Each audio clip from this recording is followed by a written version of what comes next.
Patancheru constituency గత 3 విడతల నుంచి గులాబీ జెండా ఎగిరిన సెగ్మెంట్. ఆ పార్టీ తరపున హ్యాట్రిక్ కొట్టారు గూడెం మహిపాల్ రెడ్డి అలియాస్ జిఎంఆర్.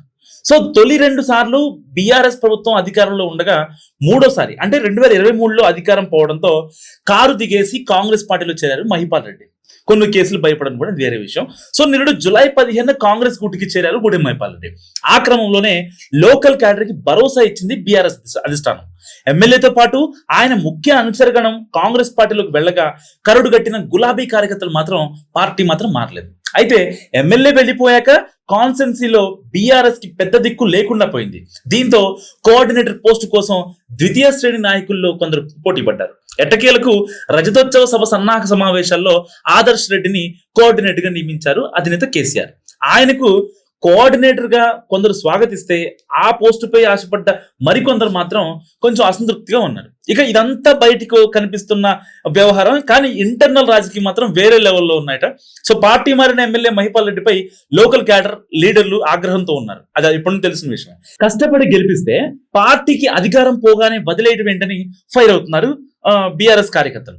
మరోసారి ఇటువైపు చూడు, నీ సంగతి చూస్తామన్న రేంజ్ లో హార్డ్ కోర్ బీఆర్ఎస్ కార్యకర్తలు వార్నింగ్ ఇస్తున్నారు జిఎంఆర్ కి. అయితే విషయం తెలుసుకున్న గులాబీ అధిష్టానం ఆ ఫైర్ మీద నీళ్లు చల్లినట్టు సమాచారం. మహిపాల్ రెడ్డి కాంగ్రెస్ లో ఉన్నారు, కానీ పార్టీ నేతలు ఎవరితోనూ సఖ్యతగా ఉండట్లేదు. సో పైగా ఇటీవల సుప్రీంకోర్టులో ఎమ్మెల్యేలు ఎవరైతే పార్టీ ఫిరాయింపులో ఉన్నారో ఆ కేసు విచారణలో భాగంగా తాను కాంగ్రెస్ పార్టీ ఎమ్మెల్యేని కాదని వివరణ ఇచ్చుకున్నారు జిఎంఆర్. అంతకు ముందు నియోజకవర్గంలోని తన ఆఫీస్ లో కేసీఆర్ ఫోటో తీసేదే లేదని నేరుగా చెప్పేశారు కాంగ్రెస్ ప్రభుత్వానికి.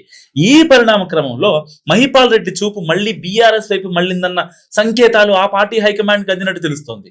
అందుకే ఆయన్ను పల్లెత్తు మాట కూడా అనొద్దని లోకల్ లీడర్లకు హైకమాండ్ ఆదేశాలు కూడా ఇచ్చిందట.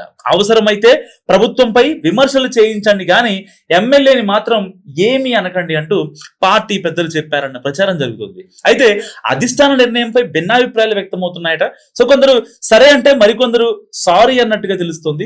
నియోజకవర్గ కోఆర్డినేటర్ గా ఎన్నికైన తర్వాత ఆదర్శ్ రెడ్డి పాదయాత్ర నిర్వహించారు.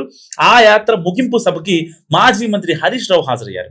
ఆయన ఎమ్మెల్యే మహిపాల్ రెడ్డి గురించి మాట్లాడతారని అంతా అనుకుంటే ఆయన మాత్రం అసలు మహిపాల్ రెడ్డి ఊసి ఎత్తకపోవడంతో నిరాశకు గురయ్యారట పటాన్చెరు బీఆర్ఎస్ కార్యకర్తలు. ఇతర నియోజకవర్గాల్లో పార్టీ మారిన ఎమ్మెల్యేలకు లోకల్ బీఆర్ఎస్ క్యాడర్ తలనొప్పులు తెప్పిస్తుంటే ఇక్కడ పార్టీ మారిన ఎమ్మెల్యేకు పూల పానుపు వేయడాన్ని జీర్ణించుకోలేకపోతున్నారట అక్కడ పటాన్చెరులోని కొందరు బీఆర్ఎస్ కార్యకర్తలు. రాజకీయ సమీకరణాలు ఇలాగే కొనసాగితే మా పార్టీ బీఆర్ఎస్ఏ కానీ అంటూ సద్దుమణుతున్నట్టు సమాచారం. సో మహిపాల్ రెడ్డి మీద బీఆర్ఎస్ అధిష్టానం సాఫ్ట్ కార్నర్ పర్యవసానాలు ఎలా ఉంటాయో చూడాలని కూడా కొంతమంది మాట్లాడుకుంటున్నారు. అయితే మొన్న రీసెంట్ గా జరిగిన రజతోత్సవ సభకు కూడా ఆయన గూడెం మహిపాల్ రెడ్డికి కేసీఆర్ ఫోన్ చేసి ఆహ్వానించినా సరే కొన్ని అనివార్య కారణాల వల్ల ఆయన రాలేకపోయారు. సో ఇలాంటి నేపథ్యంలో మళ్ళీ ఇప్పుడు సభ అయిపోయింది, అంతా ఇప్పుడు జరుగుతుంది కాబట్టి నెక్స్ట్ వ్యూహం ఏంటని చెప్పి కేసీఆర్ ఆ కొన్ని ప్లాన్స్ గీస్తున్నారు. కాబట్టి ఈ ప్లాన్ లో భాగంగా ఆ ఎమ్మెల్యేని వెనక్కి లాక్కుంటారా లేదా అన్నది ఇప్పుడు